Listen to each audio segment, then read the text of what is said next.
Radio 1 ju prezanton ciklin e temave Mos u trishto. Mos u trishto kur e di se me të mirën që bëre përfitove gjuhë që gjithmonë të lëvdojnë.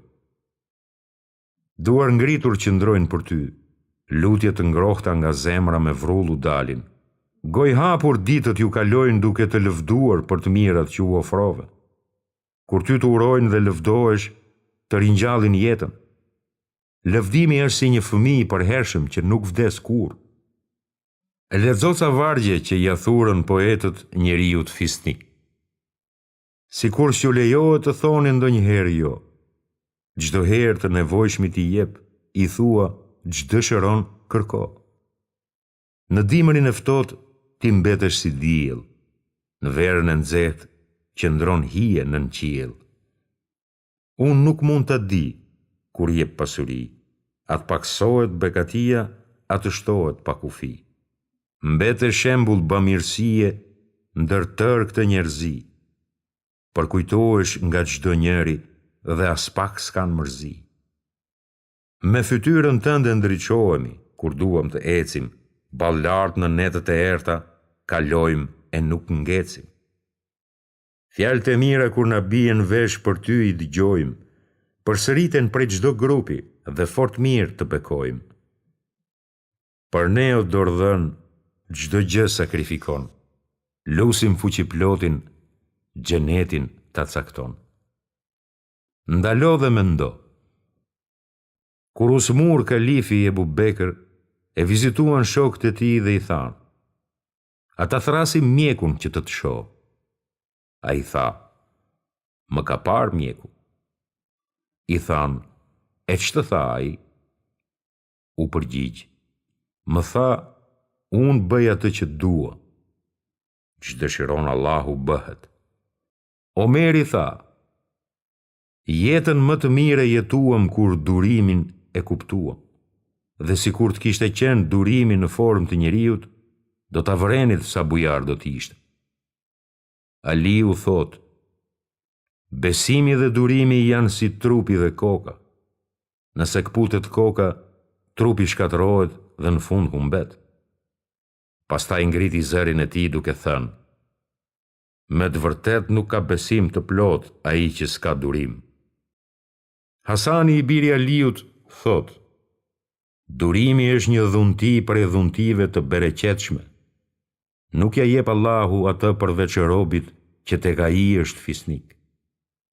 Sulejman ibn El Kasim thot: "Çdo vepër i dihet shpërblimi i saj, përveç durimit, shpërblimi i saj mbetet i pakufizuar."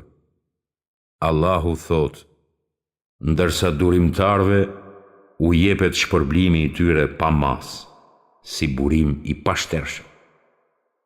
Mos u mbush plot hidhërim, se pas kësaj jete ka një tjetër, e pas kësaj dite vjen një tjetër. Qetësohu se ekziston dita kur do të kënaqesh me drejtësinë që të jepet. Nëse ta grabisin pasurinë këtu, do ta gjesh atje. Nëse të shtypin dhe shkelin këtu, do të kthehet haku atje, e kush u bë mizor këtu, e pret dënimi i rrept atje. Shiq thot filozofi gjerman Immanuel Kant: "Loja në këtë jetë akoma nuk është kompletuar. Patjetër duhet ketë skenë tjetër dhe shfaqje tjetër, sepse në këtë botë shohim zullumqar e të shtypur, e nuk gjejmë dot drejtësi. Këtu hasim në pushtues dhe të nënshtruar, e nuk gjejmë dot revansh. Atëherë patjetër duhet ekzistojë një botë tjetër ku do të mbizotrojë drejtësia për gjithë." Sheikh Ali e Tantawi, duke komentuar këtë, tha: "Kjo është thënie bindse një të huaj që pranon se ekziston bota e përjetësisë dhe e kiametit." Një poet arab thot: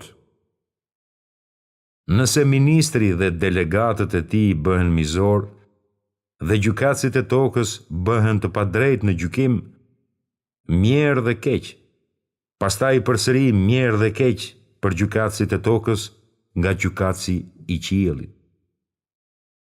Për ditën e llogarisë, Allahu thot në Kur'an: "Sot s'ka pa drejtësi, Allahu llogarit shpejt. Thënie dhe shembuj nga përvojat e popujve. Nëse të grumbullohen problemet e punët të radhiten njëra pas tjetrës, mos u merakos.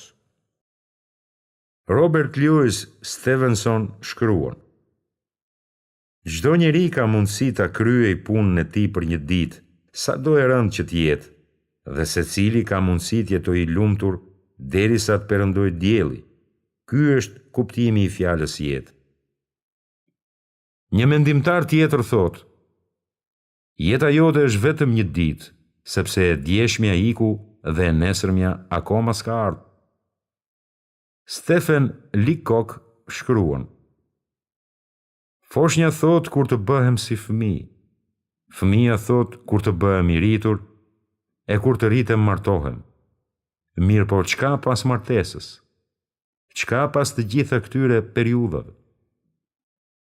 Atëherë ndryshon të menduarit përreth dhe thot: kur të bëhem plak që të marr pensionin.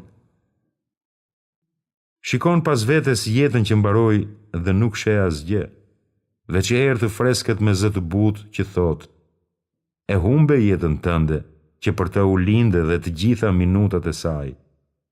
Ne mësojmë kështu pas kalimit të kohës dhe kur bëhet shumë vonë se jeta jon i jetohet çdo minutë e çdo orë të ditëve tona. Njëri nga të parët tanë thoshte: kini kujdes nga fjala do të, sepse nga kjo fjalë janë bllokuar shumë mirësi dhe janë vonuar shumë përmirësime. Filozofi francez Montaigne thotë: jeta ime ishte e mbushur me fatkeqësi dhe kur nuk më mëshiruan.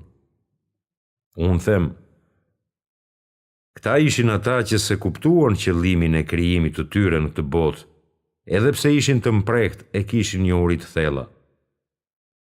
Ata nuk u udhëzuan nga Allahu me mençurinë me të cilën ai dërgoi të dërguarin e tij, Muhamedit. Ai të cilit Allahu si jep dritë, nuk ka për të pasur dritë.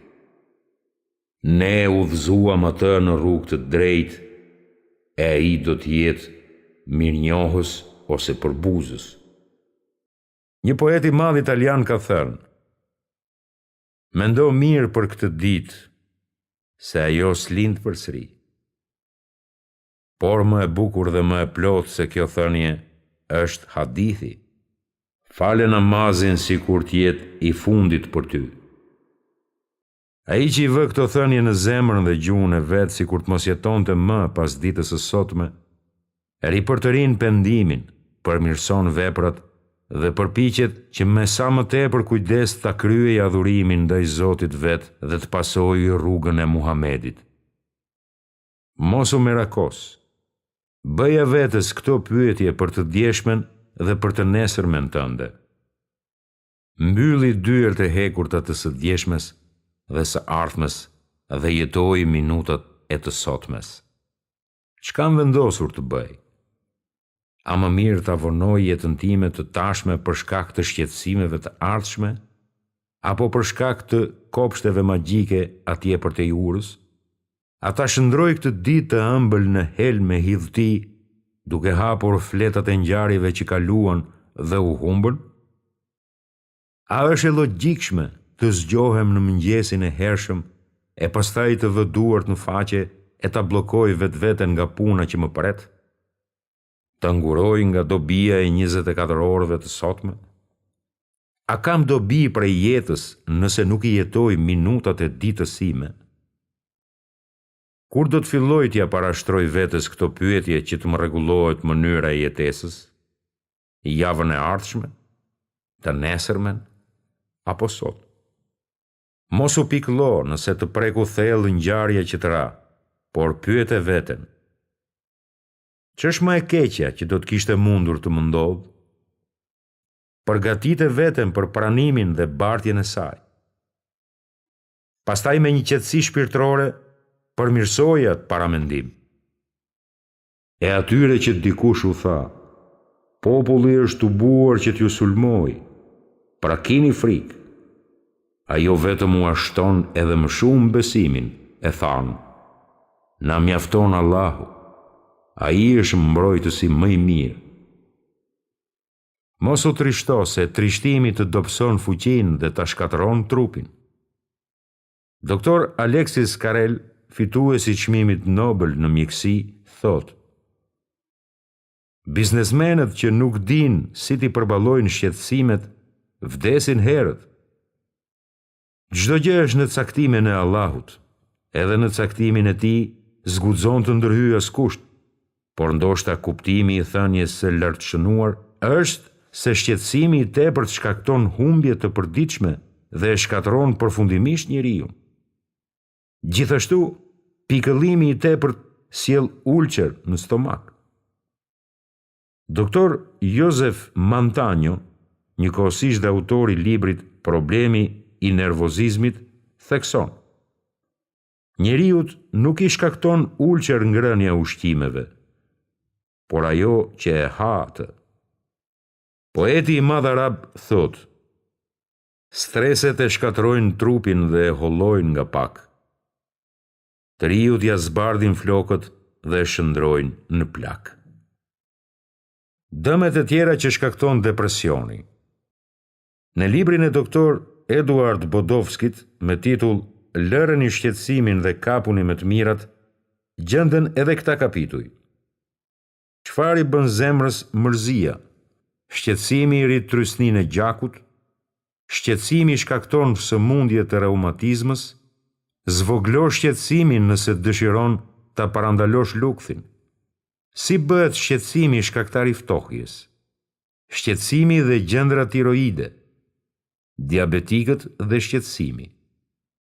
Vërtet, fjalë më e dobishme ndër të gjitha këto thënie që do të vlente si vul, është fjala e Allahut, që u afalin të keqen njerëzve. Filozofi francez Montaigne thot: dua t'i shëroj problemet tuaja me duart e mia, e jo me mëlçinë time, e as me mushkëritë e mia. Çfarë mund të bëjë depresioni dhe hidhërimi? Doktor Russell Cecil nga Instituti i Mjekësisë në Universitetin e Cornellit ka vendosur 4 shkaqe të shtrira për artritin. Mosmarrëveshjet bashkëshortore, vështirësitë financiare dhe shqetësimi, vetmia dhe shqetësimi, mëria dhe mbledhi. Dr. William Mark Gaungill, duke ligjëruar para Federatës Amerikane të Dentistëve, tha: ndjenjat jo të gëzueshme si shqetësimi dhe frika mund të ndikojnë në shpërndarjen e kalciumit në trup dhe si rrjedhoj prishjen e dhëmbëve.